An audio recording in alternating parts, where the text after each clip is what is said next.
What if I told you? The people with the most money often pay the least in taxes? And no, this isn't a conspiracy theory. It's not secret briefcases, offshore yachts, or shady deals done in dark rooms. It's legal, documented, and happening every single day. Welcome to the world where the ultra-rich live virtually tax-free, while you get taxed from the moment you wake up to the moment you die. Today, we're breaking down exactly how the wealthy pull this off, why the system allows it, and what it means for everyone else. Here's the uncomfortable truth. The wealthy aren't playing the same financial game as the average person. Most people earn money through one source, income. And income is the most heavily taxed form of money in the entire system. You work gives, you get paid gives, you get taxed gives, and what's left is yours. But the wealthy, they flip that formula on its head. They don't live off income, they live off assets. And assets follow a completely different set of rules. Analogy, it's like everyone else is playing checkers, while the rich are playing 4D chess with pieces you've never even seen. And the first major rule of that game? Don't own. The IRS doesn't tax wealth, it taxes income.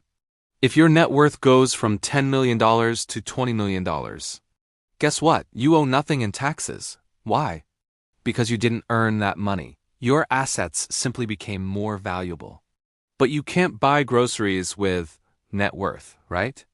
This brings us to the most clever financial maneuver ever invented. The wealthy don't sell their assets. They borrow against them, and a loan is not taxable. Imagine you own $50 million in stocks. If you sell them, you'd pay massive capital gains taxes. But if you go to a bank and say, I want a $5 million loan and I'll use my stock portfolio as collateral, the bank will happily give it to you. Why? Because your assets are so large, you're almost no risk at all. You're essentially borrowing from yourself. And that money you receive, no income tax, no capital gains tax, no problem. This is called ***, borrow instead of sell. Or what wealth advisors casually call the buy, borrow, die strategy. ***, you buy assets. You borrow against them to live. You die. And your heirs get a tax break called step-up basis, wiping out decades of taxable gains. You live tax-free. Your kids inherit tax-free, and the cycle continues. Meanwhile, the average person pays taxes on income, property, sales, gas, food, utilities. It's not even the same sport anymore. Now let's level up. Borrowing is just one side of the strategy. The other? Parking money in places specifically designed to keep it invisible. Enter tax havens. These aren't just islands with palm trees and secret vaults. Some are right inside the US, like Delaware and South Dakota. What do they offer?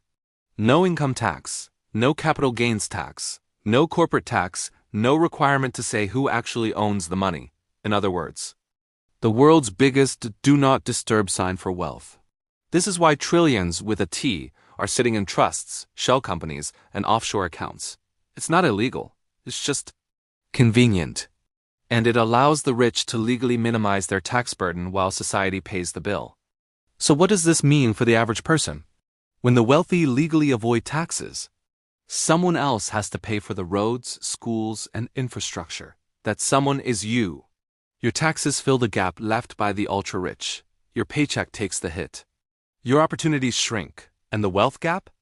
It doesn't just widen, it accelerates. Here's the harsh reality. The tax code isn't broken. It was designed from day one to favor people who own, not people who earn. And the wealthy understand that better than anyone. So they buy assets. They borrow against them. They hide money legally. They pass it on tax-free. Meanwhile, most people are trapped in a system built to tax every dollar they ever get. But now, you know the rules of the game. And once you understand the game, you can start playing it differently. Thanks for watching. Stay curious. And don't let the system fool you.